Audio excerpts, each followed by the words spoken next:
মুসারে আল্লাহরে জিগাইবানি, আমি গরিব মানুষ, আমি ভালো কিছু কিনতে পারি না, ছেলে মেয়েকে ভালো কিছু খাওয়াইতে পারি না, ভাঙ্গা ঘর, এত গরিব, ভালো করে ঘর বানাইতে পারি না।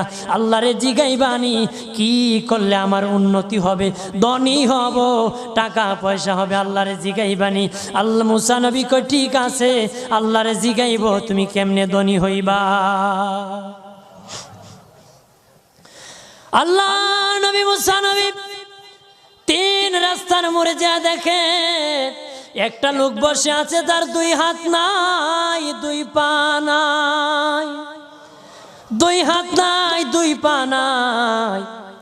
ওই লোক ডাক দিয়া কয়, মুসা রে, জীবনে কোনোদিন নিজে হাঁটতে পারি নাই, নিজ হাতে খেতে পারি নাই, কেউ খাওয়াইলে খাই, নতুবা উপবাস থাকি, বৃষ্টি আসলে ভিজি, সেখানে আমি আবার